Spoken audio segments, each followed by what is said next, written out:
A ver, con el 2025 ya terminando, seguro nos hemos preguntado cómo está realmente la economía de México.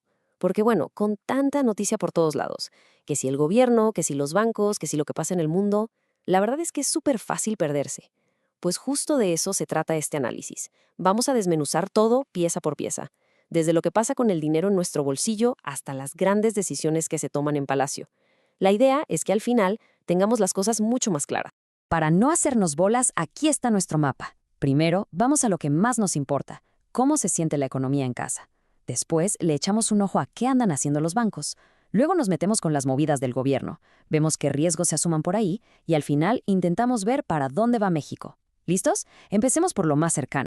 Ok, entramos de lleno a la primera parte. Y esta es quizá la más importante, porque vamos a hablar de cómo se ven todas esas grandes cifras económicas en el día a día, en las finanzas de las familias mexicanas. Y aquí va la pregunta del millón, la que de verdad importa. Más allá de lo que dicen en las noticias, ¿cómo está la cosa en casa? ¿Está alcanzando el dinero? Vamos a ver qué nos cuentan los datos duros. Y bueno, aquí tenemos un primer dato que la verdad sí prende las alarmas, la deuda. Estamos hablando de 53.9 millones de pesos. Ojo, esta es la cantidad de dinero en créditos familiares, tarjetas, préstamos personales, que la gente simplemente no ha podido pagar. Es una cifra récord, nunca se había visto algo así. ¿Y pues qué nos dice esto? Nos pinta un panorama muy claro de la presión que sienten muchísimas familias para llegar a fin de mes. Ahora, pasemos al trabajo, porque aquí está pasando algo bien curioso. Si vemos los números, se crearon más de 800,000 empleos. Suena increíble. El detalle, la gran mayoría son en la informalidad, o sea, sin seguro, sin prestaciones. Y mientras tanto, el empleo formal, el que da más estabilidad, lleva 4 meses seguidos cayendo. Es una de esas contradicciones que definen nuestra economía actual. Pero a ver, no todo es para preocuparse. Hay un pequeño respiro. Y se siente a la hora de hacer el súper. El costo de la canasta básica bajó un poquito, un 1.13%. La razón, principalmente porque las frutas y las verduras estuvieron más baratas. No es mucho, pero es una ayudita. Muy bien, ahora cambiemos de tema. Hablemos de los que manejan el dinero, los bancos. Y es que el sector financiero está en medio de una auténtica revolución. Vamos a ver cómo la tecnología lo está cambiando absolutamente todo, desde cómo pagamos un café hasta la estrategia de los bancos más grandes del país. Miren nada más esta línea del tiempo. Es impresionante. En solo 5 años, los pagos digitales se dispararon. Las transferencias por SPAY, el uso de carteras digitales, todo para arriba. Pero, y este es un gran pero, no hay que perder de vista que el 80% de las compras del día a día en México se siguen pagando con efectivo. Sí, con billetes y moneda. Y esto de la digitalización no es solo cosa de las empresas nuevas, de las startups. No, no. Los gigantes de siempre también le están entrando con todo. Escuchen a Marco Antonio Slim. Están convirtiendo a Inbursa en un banco totalmente digital. De hecho, casi el 99% de sus operaciones ya ni siquiera pisan una sucursal física. Es un cambio brutal. Y para muestra, un botón, el Buen Fin.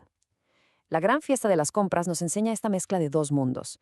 Claro, las tarjetas de crédito y débito fueron las reinas, pero fíjense en la rebanada del efectivo, casi 54,000 millones de pesos. Así que sí, el futuro es digital, pero el presente todavía sueña a moneda. Ok, ya vimos cómo anda la gente y en qué andan los bancos. Nos falta la tercera pieza clave de este rompecabezas, el gobierno. Porque nos guste o no, sus decisiones nos pegan directo en la cartera. Así que vamos a ver cómo sus políticas le están dando forma a la economía.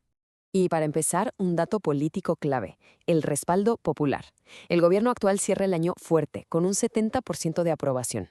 Es una cifra altísima y le da un margen de maniobra muy grande para impulsar sus proyectos.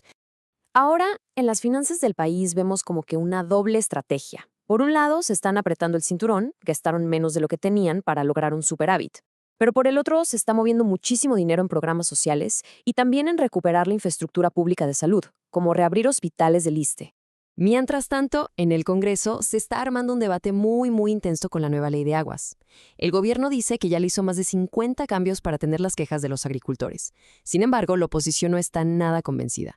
Dicen que son puros parches y ya adelantaron que van a votar en contra. Y hablando del Poder Legislativo, en el Senado las cosas van a toda velocidad. En solo una semana van a elegir a la persona que estará al frente de la Fiscalía General de la República. Este proceso tan express ha levantado bastantes cejas y críticas por la aparente falta de debate y transparencia. Bueno, Hasta aquí hemos visto una foto del presente. Pero, ¿y el futuro? ¿Qué nubes se ven en el horizonte? Es momento de hablar de esos riesgos que podrían complicar el panorama para la economía de México. Y ojo, porque uno de los mayores riesgos ya no es el de siempre, ahora viene del ciberespacio. Hay un modelo nuevo llamado ransomware como servicio. Piénsenlo como si fuera un Netflix para hackers. Los criminales ya no necesitan ser genios, simplemente rentan las herramientas para lanzar ataques muy potentes. Esto hace que sea mucho más fácil y barato atacar, por ejemplo, a un banco. Y que no nos quede duda, esto no es ciencia ficción. El propio Banco de México lo está diciendo. El riesgo de que el sistema financiero del país sufra uno de estos ataques casi se triplicó en tan solo un año. La amenaza es real y está creciendo a una velocidad que asusta. Pero también hay riesgos de los de toda la vida, como la deuda del país. Analistas muy importantes están advirtiendo que si el gobierno sigue gastando mucho más de lo que recibe, para 2027 la deuda podría crecer a niveles preocupantes. Y si eso pasa, corremos el riesgo de que nos baje la calificación, lo que se traduce en que a México le saldría más caro pedir dinero prestado.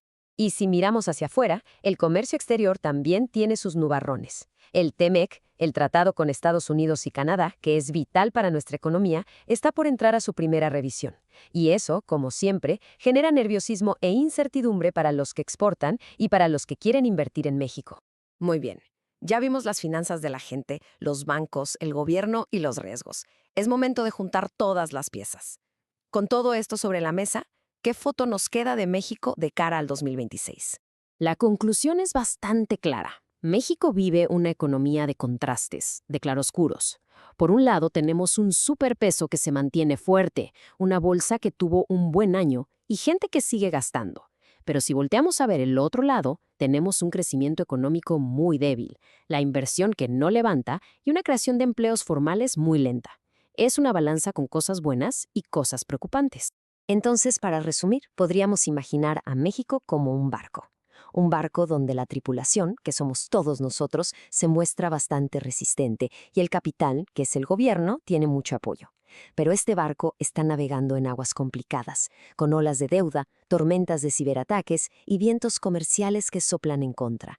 El viaje, la verdad, no se ve nada sencillo. Y todo esto nos deja con la gran pregunta para el futuro. Con un gobierno que tiene un fuerte capital político, pero con una economía llena de estas contradicciones, ¿qué ruta va a elegir México?